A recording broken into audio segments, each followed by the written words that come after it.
Yani 10.000 TL çok az bir para. Yok kaldır abi. Bugün bir ev kirasının 10 bin, 11 bin olan bir ülkede 10.000 TL'nin verilmesi çok komik bir durum. Yani 10.000 TL az bir para. Bir de bu sürede mesela inşaat işinde çalışanlar var. Normal farklı sektörlerde çalışan var. Adam var kirasını ödeyemiyor. 10.000 TL bir de emekliyi düşün. 10.000 TL ile ne yapacağım? Ne yapabilir yani? Kirasını mı ödesin? Çoluk çocuğuna mı baksın? Yani Erdoğan'ın bunlar yıllar önce yaptığı bir simit çay hesabı vardı. Onu gözüne alaraktan yapsın. Bakalım bugün simit çay hesabı kaç TL'ye 5 kişilik ailede kaç TL'ye tahammül ediyor. Onun hesabını onlar yapsın. Bizim yapmamıza gerek yok. Yeterse çay simit hesabından onu şey yapıp o noktaya ulaşsın. Bakalım yeterli mi değil mi? Ben inanmıyorum yeterli olduğuna. Emekliyle olacağına da inanmıyorum. Sosyal medyada kendi kanalları olmayan kanallar zaten dile getiriyor. Kendilerinki dile getirmiyor. Çünkü onlar da onların o pastalarından nemalandığı için haliyle sesleri çıkmıyor. Ben yeterli bunun emekli olduğuna da inanmıyorum. Peki enflasyonun durumu ortada, derinleşen bir ekonomik kriz gerçekliği de var. Bu koşullarda emekli ne kadar almalıydı ki biraz da olsa rahat edebilsin? Abi bana soracak olursanız ben en az yani 20.000 TL'nin üstünde bekliyorum. En az miktarı 20 TL'nin üstünde bekliyorum. Yani gerçekten 10.000 TL çok yani insan utanıyor 10.000 TL söylemeye. 10.000 TL para mı ya? Ev kirası 10.000 TL yani sen nasıl emekli diyorsun? Yazıklar olsun ben diyorum onlara. Bu başta siyasetçiler olmak üzere, Maliye Bakanı olmak üzere, Hazine Bakanı kim bu parayı vermişse yazıklar olsun diyorum. Başka bir şey söylemek de istemiyorum. Gerek ki Cumhurbaşkanı böyle yapmayacaktı. Cumhurbaşkanı niye ayrım yapıyor milletin arasında emeklileri? Yani memur emekli nedir? Bu normal SSK emekli nedir? Eğer onların bir kulağı fazlaysa amenna ben saygı duyacağım. Eğer onların bir boynuzu varsa amenna ben saygı duyacağım. Onlar da emekli, ben de emekliyim. Ne farkımız var? Bizimki daha yeni yapmış 10 bin. Onlarınki 30-35 mi ne mi o civarında yapmışlar. Bu Allah'tan rava mıdır? Ben buna bizzat sesleniyorum. Ben katılmıyorum. Saygı da göstermiyorum. Haksızlık yapıyor bize. 4 tane çocuk okuyor. Kira. Peki nasıl olacak bu iş? Ben bunu size söylüyorum. Bu elektrik parasıdır, bu su parasıdır. Peki bunun bir müjde gibi açıklaması, emekli yılı olacağını belirtmesi ne derece samimi geliyor size? Bir böyle söyledi, bir bizi umutlandırdı. Bizi bir nedir ismi? Binanın 8. kata götürdü. Ondan sonra bizi sırt üstü tak yere aşağı attı. Bak hem bizi umutlandırdı hem de bizi sırt üstü yere attı. Bize keyif ettik dedik tamam ama kalktı döndü dolaştı döndü aynı tas aynı hamam. Ben ne anladım? Ha gerçekten yine belki ben idare ederim.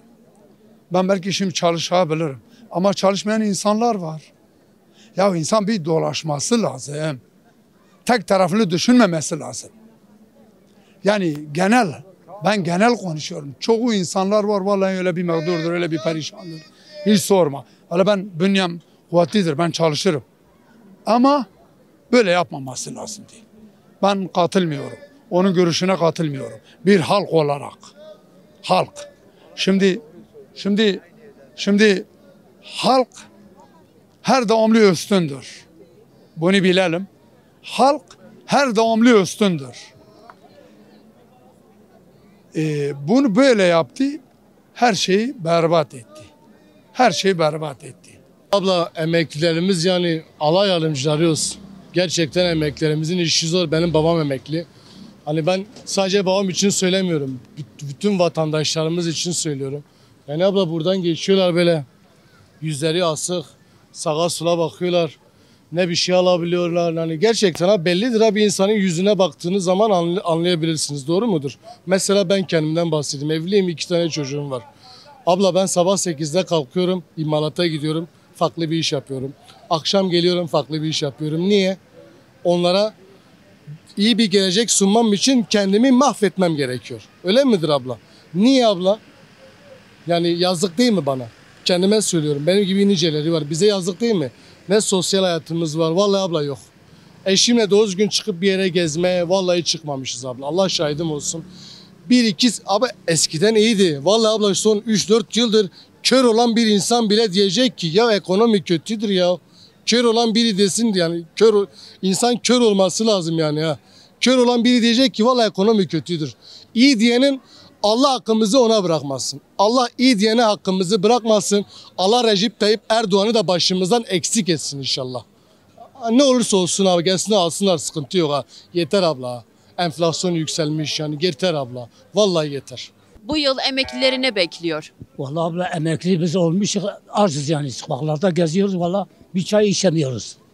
Yani gidip kahvede oturamıyoruz. Aldığımız 8 milyon paradır biliyorsun. Biz nasıl yapacağız? Peki eskiden nasıldı? Eskiye göre neler değişti? Eskide iyiydi. Eskide biz 2 milyon 3 milyon alıyorduk biliyorsun. Para artıyordu ya da.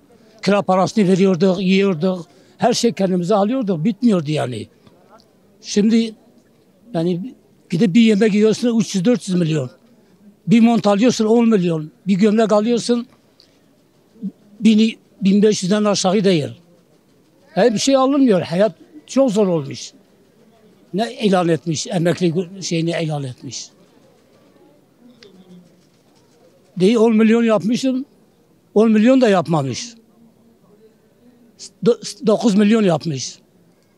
Abi ben ayın 27'sine alacağım. Valla ben diyorum belki de ya 10 milyon yapmış ya yapmamış. Yani hayat şartları çok zor olmuş. Bir de doğru söylemiyor. Hepsi yalandır abla. Hepsi yalandır. Yani biz de bilmiyoruz biz ne yapak. Şaşırmışız kalmışız. Valla evden geliyoruz araba binip geliyoruz buraya bir çay içmeden gidiyoruz. Bak burada oturuyoruz. Buradan da eve gidiyoruz. Hiçbir şey alamıyoruz. Hep giydiğimiz de daha evvelden almışız. 3 sene 5 sene evvel almışız bunları giyiyoruz. Her gün zam geliyor. Her gün zam geliyor. Onlar ayda 100 bin lira, 150 bin lira, 200 bin lira, 300 bin lira para alıyorlar. Bizimki 7,5'tı. Biz 7,5'la ne yapacağız? Sürünüp gidiyoruz yani. Allah bırakmasın onlara. Ekonomik krizin durumu ortada. Sürekli artan bir enflasyon da var. Bu koşullarda ne kadar olmalıydı?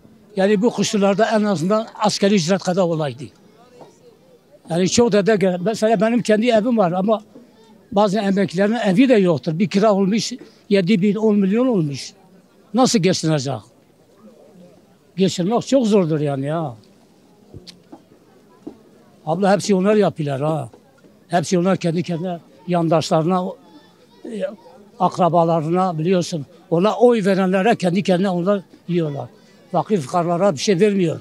Emekliler milyonlarca emekli var. Yıllarca çalışmışlar. Bunların beklentileri tabii olacak. Yalnız bu hükümet beklentilerini vermedi. Yani bayağı emekliyi yıprattı. Ve bundan sonra da vereceğini tahmin etmiyorum. Şimdiki emekliler bir başka baharı beklesinler. Yani emekli mağdurdur. Emekli tek değil yani bütün insanlar mağdurdur. Bu Türkiye'de sınıf sınıf insanlar var. En alt tabakadaki insanlar hepten çöktü. Yani onlar da emekliler gibidir. Bir başka ülkede bugün elektrik, kira bilmem ne hükümet milletin yanındadır. Yalnız keşke yıllarca emek veren insanlara karşılığını verseydi hükümet. Maalesef. Yani bir beklentileri yoktur. Bir emekli olarak ben yıllarca çalışmışım ve emekliyim. Aldığım maaş kirama yetmiyor. Yani bugünden sonra bir beklentim de yok, umudum yok. Yani umudum yok bu hükümetten. Türk parası değer kaybedince yani saçmalıyorlar. Yani bence saçmalıyorlar. Yani bu bir emeklinin hak ettiği hak değil. emekli unutulmuş. O müjde emeklinin ölümünü müjdeliyor yani bence. Mağduriyetini müjdeliyor. Yani herhangi bir kalkındırması değil de. Yani Türkiye'de bence emekliler ölmüş gibi sayılır. Yani şimdi bir emekli yıllarca emek vermiş ve hakkını, karşılığını alamamış bir emekliye bence bir normal bir çalışanla aynı seviyede olması gerekirken bugün 7.500 lira bir emekli alıyor. Yıllarca emek vermiş. Bunun karşılığı maalesef alamıyor, emekli alamıyor. Müjdesi odur yani emekliler bu diyardan göçtü yani. Bu emeklilerin sonudur. Sadece sarayın günlük kahvaltısı bugün bir Diyarbakır'ı doyurabilir. Ahlat'a gelişi yine aynı şekilde insanları resmi kurumların araçlarını kullanarak bugün bu tabii ki Türkiye gittikçe çökecek. Yani bu masraflar olduğu müddetçe Almanya'da, Avrupa'da bakanlar bisikletle ya da yayan ya da otobüsle gidip geliyor. Türkiye'de bir cumhurbaşkanı ya da bir başkanın bir yere gitmesi milyarlar harcanıyor. Bugün 2 koruma, 3 korumayla değil, binlerce korumayla gidip gelen bir devlet var yani bir hükümet var. Bu hükümetin sistem çatlak yani. Yokluk, sefalet, rezalet ne desem mevcuttur. Bugün ben emekli olmak istiyorum. Sağlık sorunlarım var. Emekli olamıyorum. Bugün alıyorum ayda 25 milyon maaş. Emekli olsam 10 milyar maaş alacağım. 5 tane çocuk okutuyorum. Benim yerimde olsanız emekli olur musunuz? Emekli olmazsınız. O yüzden emekliler zaten ölmüşler. Şu anda yeryüzünde yaşayan cenazelerdirler. Başka o gözle bakıyorum bunlara. Başka bakmıyorum. Bunu değerlendiren iktidardır. Bunu değerlendiren halkımızın kendisidir de aslında. İktidar da zam yapmadan bakıyorsun bugün marketlerde fiyatlar değişmeye başladı. Bugün asgari ücret 17.000 oldu da adam o parayı cebine kurmadan o para cebinde eridi. Bugün ben çalışan bir insanım, güvenlikçiyim. Benim maaşım 23.000, 25.000. Daha bekle ki 2025 yılında daha bana zam yapılacak. Neyin zamını yapıyorsun? Ben çocuğumu okutuyorum. Ayda 5.000 lira para ona yetiştiremiyorum. Yani bizler de şu anda çalışan işçiler de yaşayan bir ölüdürler yani bir cenazedirler. Hükümetin buna bir el atması lazım. Halkın biraz daha duyarlı olması lazım. İnsanlarımızın birbirini kandırmaması lazım. İnsanın içinde Allah korkusunda olması lazım. Bugün ben seni kandırırım, kendimi kandırıyorum. Herkes sandığa gittiği zaman elini vicdanına bırakarak sandığa gitsin. Bu kadar işçi, bu kadar emekli. Hükümet bunları bilmiyor mu? Senden benden iyi biliyor. Ama bakıyorsun Türkiye'de 85 milyon insan var. 5 bin insana çalışıyoruz. 85 milyon insan 5 bin kişiye çalışıyoruz ha. Savaş var. Savaş her yerde var. Savaş bugün yok ki. Ta Hazreti Adem'den beri var. Ama hiçbir ülkede böyle bir şey olmadı ki. Bugün Ukrayna'da savaş var ama biz ekonomileri bizden daha iyi. Rusya'da savaş var, ekonomileri bizden daha iyi. Çin bugün diyoruz yani İran'da kaç yıllık bir şey var. Ambargo var ama baktığın zaman ekonomileri bizden daha iyi. Yani bizim paramızda para kalmadı, değer kalmadı. Ne anlatalım yani? Ne anlatalım? Hepimiz yolda yürüyen biraz cenazeleriz. Bakma insanların hangisinin yüzüne bakarsan bak doğru düz bir gülümseme görmüyorsun. İyi bir tebessüm görmüyoruz. Gülenler de hep yapmacık. Ne de sevaptır diye insana karşıdakine güldüğü zaman sevap yazılıyor. Ya bana o sevap yazılmasın. Ben işten yıkıldıktan sonra düşüm yani iyi olmuş ne yazar? Bugün insanlara bak hepsi kredi kartlarına borçlanmışlar. Tefecilerin eline düşmüşler. Herkes uyuşturucuya düşmüş, kristale düşmüş. Herkes bağımlı olmuş. Yani bunları bilmemiz lazım. Bugün zaten sarayın tek değil. Milletvekillerinin ondan sonra bu parlamentoda hani onların bu danışmanlarının bugün bir danışman alıyor ayda 100 milyar 200 milyar maaş 8 milyar alan hani televizyonlarda gördüm. Ben şahit olmadan bir şey Rabbim bana günah yazma. Diyor ki misal falan kes 8 sene maaş alıyor. Ya o 8 maaşı al götür bu garibanlara dağıt, emeklilere dağıt.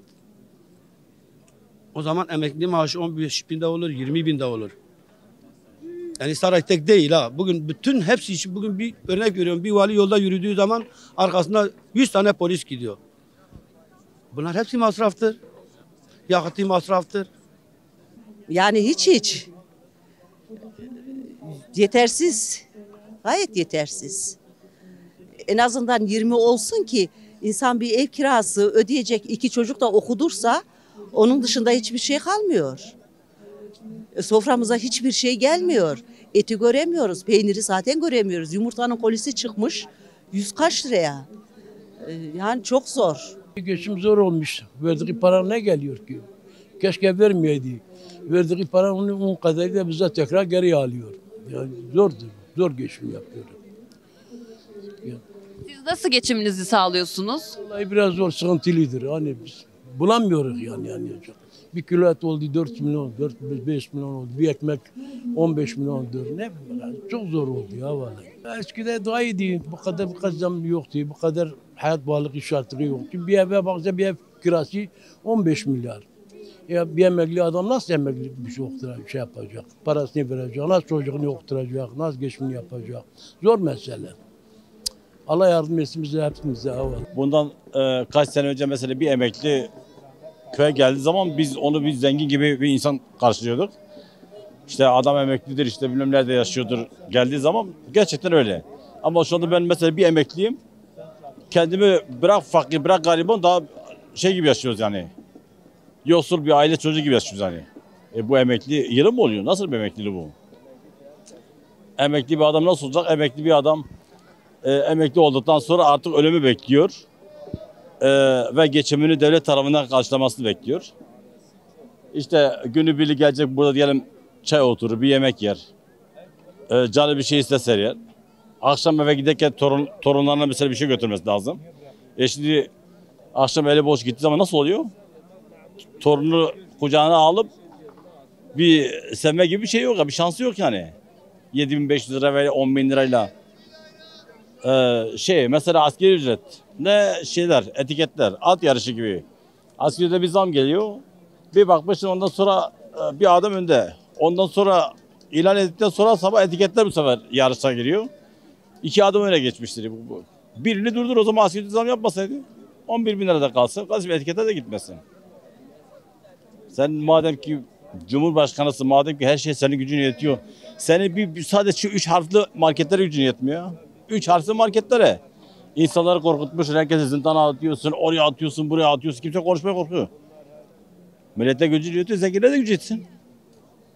Yapsın, BİM'e baksın, ŞOK'a baksın, Carrefour'a baksın, Migros'a baksın, bu 3 harfli marketlere, A101'lere baksın. 3 maaş alanlara, 5 maaş alanlara baksın. Elini vicdanına koysun, bir baksın bakalım 7.500 lira, 10.000 lira kim geçinecek? Vallahi eskiden dediğim gibi baştan söyledim. Bir emekli mesela memlekette köye geldiği zaman abi adam emeklidir ne olacak ya? Adamın fiyakasına baktığı zaman emekli mi alsan hani şey dedi çok şükür hani, demin o arkadaşın dediği gibi benim de evim vardır. Hani şey değil zor durumda değilim ama zor durumda çok insanlar vardır. Yani bir kira bugün 10.000'in altında değilse bir emeklinin maaşı 10.000 lira olsa ne olacak? Kira verdiğini düşün. 1000 odalı yetmiyor. Daha Bitlis'in hangi ilçesi dedi? Ağlat'ta mıydı? Nerede? Orada yaptı. Muğla'da, Milasam ne bir yerde de yapıyor. Ben mesela İstanbul'da yaşıyorum. Misafirim burada. Çamlıca Camisi'ne gittim. Çamlıca'da bir cami yapmışsın. 60.000 kişi orada duyumlara göre kapalı alanda namaz kılıyor. Açık alanla beraber 150.000 kişi. Sen şimdi 60.000 kişi ikindi namazda kalmışım. 30 tane insan namaz kılıyor orada. Ne yapacağım ben bunu? Ona gelene başka bir şey yap. Ha doluyorsa 5.000 kişi, 20.000 kişi, 30.000 kişi yap kardeşim. Mesele değil yani sarayı da yapsın. Sarayı yapmasın demiyorum. Önce bir o vatan, yani o saray kimin şeyini yaptı? Kimin bütçesine yapıldı? Bizim bütçemizden. Hani babasının malı dün Mehmet Şimşek konuştu ya.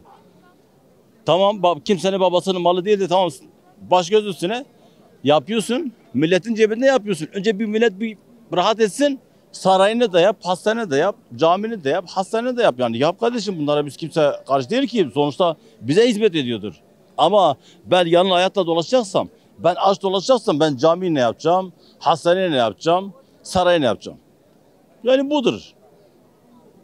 Zaruri ihtiyaç. Önce bir zaruri ihtiyaçları bir karşılayın, ondan sonra şeylere gelin. Diğer ihtiyaçlara gelin. Sen akşam günlük sen mont alıyor musun? Değil. Senin günlük ekmeğe ihtiyacın vardır. Günlük senin yemeğe içmeye ihtiyacın vardır. Önce bunları yapacaksın. Ne oldu? Ay başta bir maaş aldı, bir mont alayım dersin kendine. Şimdi bizim de şimdi sarayda öyledir yani. Saray yapsın, saray biz yapmasın demiyoruz ki. Önce bir vatandaş, hani önce canım sonra cananım diye bir şey vardır. Önce bir karnımızı doyuralım. Sonra da yapsın, sarayını yapsın, camisini yapsın. Hani bunlar da hizmet yolu yapsın, hastane yapsın, pastane yapsın. Bunlar zaten olması gereken bir şeyler bunlar ya. Kim yapmamış? Teknoloji ilerlemiştir, bugün daha farklı bir şeyler yapmışsa sanki dünyada hiçbir yerde yoktur. Buna sanki Türkiye'de yapılmış sadece. Dünyada bugün her şey ilerlemiş. Bugün teknolojiye baktığın zaman ben burada konuşuyorum. Şu anda Avrupa'da birisi YouTube kanalı açarsa izliyor beni. Dinliyordur. Ama kapat bunu, ben burada istediğim kadar bağırsam o ki beni duyar. Değil midir? Nedir? Teknolojidir. Sen şimdi teknolojide kendine mal ediyorsan bir haftadır uzaya gitmişler. Gitmiş bilmem kaç 500 milyon dolar mı, kaç 540 milyon dolardan bahsetti yani. Gitmişsin o da iyi bir şeydir. Tamam gitsin. Baş üstüne. Ama o uzaya gidene kadar kardeşim burada vatandaş aç.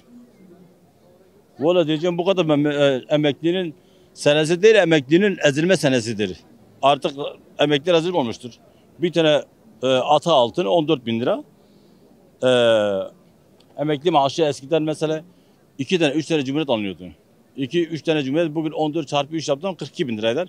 Bir emekli bugün 40 bin lira 50 bin lira maaş alması gerekirken ne kadar alacak?